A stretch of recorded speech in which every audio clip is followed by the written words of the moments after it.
తాకట్లో ఉన్న మీ బంగారాన్ని విడిపించి ఆ రోజు ఆన్లైన్ రేటుకి కొంటాం. Sharma gold company. Welcome to Suman TV. ఒక కొత్త ప్రశ్న ప్రపంచ వేదిక పైన చాలా వేగంగా ప్రచారం అవుతోంది. చాలా వేగంగా పెద్ద చర్చ కూడా జరుగుతుంది ఆ ప్రశ్న పైన. ఏంటి అంటే, పాకిస్తాన్ పైన చైనాకి నమ్మకం లేదా? ఇదేంటి తిరుమల రెడ్డి కొత్త ప్రశ్న తీసుకొచ్చాడని చెప్పాడు. చైనా పూర్తి స్థాయిలో మద్దతు ఇస్తోంది పాకిస్తాన్కి, ఆయుధాలు అమ్ముతోంది. 80% ఆయుధాలు చైనాయే పాకిస్తాన్లో ఉన్నాయి. మన పైన దాడి చేసిన ఆయుధాలు అవే. పాకిస్తాన్లో ఉన్న ఎయిర్ బేస్ రాడార్ వ్యవస్థ కూడా చైనాదే. HQ-9 అనే పెద్ద రాడార్ వ్యవస్థనిచ్చింది. అయినా ఏంది ఇటువంటి ప్రశ్న అనుకుంటారా? ఎస్, అసలు ప్రశ్న ఇక్కడ ఉంది. చైనాకి పాకిస్తాన్ పైన ఏమాత్రం నమ్మకం లేదు. పాకిస్తాన్ లాంటి పిచ్చి రోగ్ దేశాన్ని ఎవడు నమ్మడు. బేసిక్గా చైనా కూడా నమ్మదు. ఎందుకంటే ప్రపంచ ఆర్థిక వ్యవస్థలో అమెరికా తర్వాత చైనా అతిపెద్ద రెండవ దేశం. చైనా ఎప్పటికైనా అమెరికాతో పోటీ పడాల్సిన అవసరం ఏర్పడుతుంది. అవసరమైతే కొన్ని దశల్లో అమెరికాతో యుద్ధం చేయాల్సిన అవసరం కూడా రావచ్చు. ఒకవేళ మూడో ప్రపంచ యుద్ధం వస్తే చైనా ఒక వైపు నాయకత్వం వహిస్తే అమెరికా ఇంకో వైపు నాయకత్వం వహించే అవకాశాలు కూడా ఉండొచ్చు. ఇది కన్ఫామ్గా చెప్పలే కానీ ఉండొచ్చు. ఆ యుద్ధం ఎక్కడ మొదలైనా ఈ రెండు దేశాలు ప్రభావితం చేసే వర్గాలే ఉంటాయి. ఈ రెండు దేశాలకి పరిధిలో ఉండే దేశాలే ప్రచన్న పోరాటం చేస్తాయి. అయితే అటువంటి చైనా టెక్నికల్గా కావచ్చు, టెక్నాలజీలో కావచ్చు, ఇన్ఫ్రాస్ట్రక్చర్లో కావచ్చు, ఆదాయంలో కావచ్చు, అన్ని రకాలుగా వరల్డ్లో సెకండ్ లెవెల్లో ఉంది, పాపులర్గా ఉంది. చైనా నుంచి ఆయుధాలు కొనే దేశాలు చాలా ఉన్నాయి. చైనా తయారు చేసిన ఆయుధాలు కొనే దేశాలు చాలా ఉన్నాయి. ఇప్పుడున్న HQ-9 రాడార్ వ్యవస్థతో సహా, యాంటీ డిఫెన్స్ సిస్టమ్తో సహా.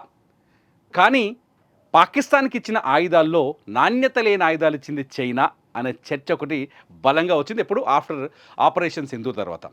భారతదేశం ఈ పహల్గామ్ దాడి తర్వాత భారత సైన్యం త్రివిధ దళాలు 2 సార్లు చైనా పైన దాడి చేశాయి. ఈ కథ చాలా స్పష్టంగా క్లియర్గా వినండి. 2 సార్లు దాడి చేస్తే, ఒకటి మే 7వ తేదీ అంటే 6వ తేదీ నైట్ 1:05 నుంచి 1:44 వరకు పాకిస్తాన్ భూభాగంలో 4 చోట్ల, POKలో 5 చోట్ల భారత డ్రోన్లు వెళ్ళి బాంబులు వేసి వచ్చాయి అక్కడి ఉగ్రవాద శిబిరాలపైన.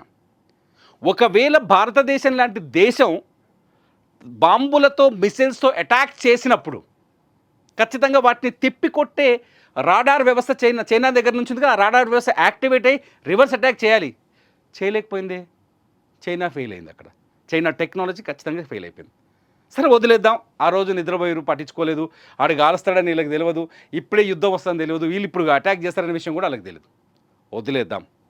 పహల్గామ్ దాడి తర్వాతనే, నిజానికి ఇక్కడ వదిలేయడానికి కూడా ఏం లేదు. ఎందుకంటే పహల్గామ్ దాడి తర్వాత పాక్ వణికిపోయింది, చెమటలు పట్టింది. పాక్ ప్రధాని ఒక 5 సార్లు 6 సార్లు చెప్పారు యుద్ధం భారతదేశం ఎప్పుడైనా పాకిస్తాన్ పైన దాడి చేసే అవకాశం ఉందని. అప్పటికే వాళ్ళ రాడార్ వ్యవస్థలన్నింటినీ యాక్టివేట్ చేశారు. ఎయిర్ బేస్ను కూడా, ఎయిర్ డిఫెన్స్ సిస్టమ్స్ కూడా యాక్టివేట్ చేసి పెట్టారు. కట్ చేస్తే అవేవి భారత దాడిని అడ్డుకోలేకపోయాయి. మే 6వ తేదీ అంటే 7వ తేదీ మనకు మార్నింగ్. కట్ చేస్తే మే 10వ తేదీ, 7వ తేదీ తర్వాత చైనా మన పైన వరుసగా దాడులు చేయడం మొదలుపెట్టింది, అటాక్ చేయడం మొదలుపెట్టింది. ఏదో డ్రోన్లు పంపించడం, సీజ్ ఫైర్ ఉల్లంఘించి POK చుట్టూ కాల్పులు జరపడం, బాంబులు వేయటం, మోటార్లతో దాడి చేయటం. ఆఖరికి మన పూంచ్ సెక్టార్లో ఆఖరికి చిన్నపిల్లలు చంపారు కదా, పూంచ్ సెక్టార్లో దాదాపు 15 మందిని చంపేయటం, గ్రామీణ ప్రాంతాలపైన దాడి చేసి అమాయకుల ప్రాణాలు తీయటం పాకిస్తాన్ చేస్తూ వచ్చింది. అప్పుడు కూడా పాకిస్తాన్ చెప్తూనే ఉంది, మా దగ్గర ఆటం బాంబులు ఉన్నాయి, భారత్ని వేసేస్తాం మేమని. ఓకే, మే 10వ తేదీ మధ్యాహ్నం పట్టపగలు భారత వైమానిక దళం చాలా తెలివిగా పాకిస్తాన్లోని 9 పట్టణాలు రావల్పిండిలో ఉన్న ఎయిర్ బేస్తో సహా, చైనాకి పాకిస్తాన్కి సైనిక రాజధాని రావల్పిండి కదా, ఇస్లామాబాద్, లాహోర్, రావల్పిండి, కరాచీ, పాకిస్తాన్లో హైదరాబాద్, ఎక్కడెక్కడైతే ఎయిర్ బేస్లను ఏర్పాటు చేసుకుందో చైనా ఇచ్చిన టెక్నాలజీతో, ఆ ఎయిర్ బేస్లన్నింటినీ నాశనం చేసి వచ్చింది భారత ఆర్మీ. భారత వైమానిక దళం చేసింది దాడి. మరి ఏమైంది? ఆపలేకపోయింది చైనా టెక్నాలజీ ఎందుకు అడ్డుకోలేకపోయింది అంటే, చాలా స్పష్టంగా చైనాకి పాకిస్తాన్ పైన నమ్మకం లేదు అనేది ఇక్కడ డిక్లేర్ అవుతోంది. ఎందుకంటే చైనా దగ్గర బలమైన ఆయుధాలు ఉన్నాయి. చైనా దగ్గర అమెరికాను ఢీకొట్టేంత శక్తి ఉంది. అమెరికా లాంటి దేశాలను కూడా ఎదుర్కొనేంత శక్తి ఉంది. చైనా ఓడలు కావచ్చు, చైనా తయారు చేసిన ఆయుధాలు కావచ్చు, అవి చైనా పరీక్షించిన క్షిపణులను చూస్తుంటే నిజంగా భారత్ లాంటి దేశాలు కూడా భయపడాల్సిన పరిస్థితి ఉంటుంది. అంత పెద్ద టెక్నాలజీ ఉంది చైనా దగ్గర.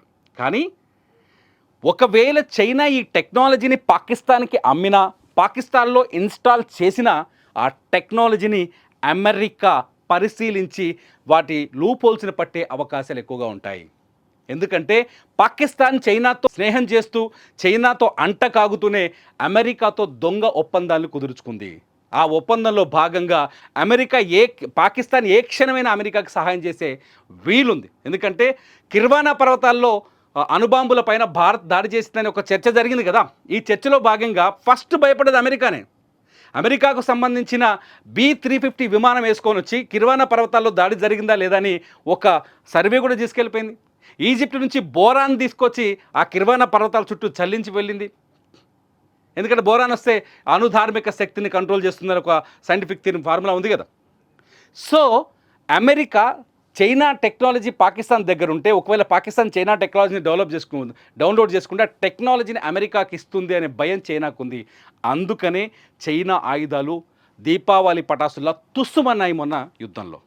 ఇప్పుడు చైనాని కూడా పాకిస్తాన్ నమ్మలేని పరిస్థితి ఏర్పడింది. అందుకనే పాకిస్తాన్ పైన పాక్ను చైనా నమ్మడం లేదా అనడానికి ఇక్కడ ఆస్కారం ఏర్పడింది. నిన్న అమెరికాకు సంబంధించిన యుద్ధరంగ నిపుణుడు మాజీ కల్నల్ జాన్ స్పెన్సర్ ఒక కీలకమైన ప్రకటన చేశారు. భారతదేశానికి సంబంధించిన బ్రహ్మోస్ క్షిపణిని ఎదుర్కొనే శక్తి ప్రపంచంలో ఏ దేశానికి లేదని, చైనా లాంటి రాడార్ వ్యవస్థని కూడా నాశనం చేయగలిగింది ఈ బ్రహ్మోస్ క్షిపణి అని.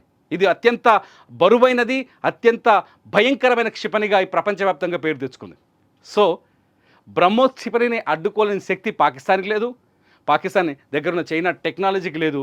సో యుద్ధంలో భారతదేశం పైచేయి సాధించిన తర్వాత అప్పుడు అర్థమైంది పాకిస్తాన్కి చైనా మాకు నమ్మక ద్రోహం చేసిందని. మొత్తానికి చైనా పాకిస్తాన్ని నమ్మట్లేదు, అమెరికా పాకిస్తాన్ చైనా పైన పూర్తి స్థాయిలో ఆధారపడట్లేదు. దురదృష్టం ఏంటంటే పాకిస్తాన్కి వాళ్ళ దగ్గర ఉన్న ఆయుధాల్లో 81% ఆయుధాలు చైనా నుంచి కొనుగోలు చేసినవి. అవన్నీ పేలని టపాసులే, చాలా క్లియర్గా పేలని టపాసులే. అమెరికా దొంగ నాటకం ఆడింది చాలా స్పష్టంగా. ఆపరేషన్ సింధూర్ టైంలో ఏం చేసింది, పాకిస్తాన్ని మేము యుద్ధం మధ్యలోకి రాము, అసలు భారత్ పాకిస్తాన్ యుద్ధంలో చేసుకోమని చెప్పేసి మోదీ కంటే ముందే ట్రంప్ ఎంటర్ అయిపోయి 2 దేశాల మధ్య సీజ్ ఫైజ్కి మేము ఒప్పందం కుదిర్చామని తొక్కలో పేరు తెచ్చుకున్నాడు ట్రంప్, తొక్కలో గొప్పని చెప్పుకున్నాడు ట్రంప్. సో అమెరికా కూడా పాకిస్తాన్ పైన ఆధారపడిందని ఇక్కడ మరోసారి రుజువు అవుతోంది.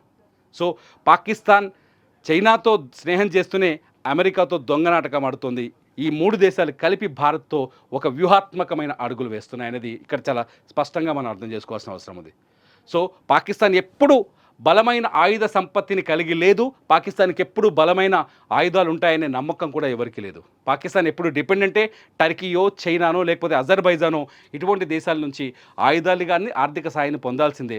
మొన్న కొట్టిన దెబ్బకే పాక్ ప్రధానమంత్రి ఇప్పుడు మోదీ కాళ్ళ దగ్గర వచ్చి కూర్చున్నాడు. సో ఇది అసలు కథ. కాబట్టి చైనాని నమ్ముకున్నవాడు బాగుపడలేడు. మీరేమనుకుంటున్నారు? నిజంగా ఇది వాస్తవం అనుకుంటున్నారా, అవాస్తవం అనుకుంటున్నారా? ఈ వీడియో కింద కామెంట్ చేయండి. చూస్తూనే ఉండండి సుమన్ టీవీ.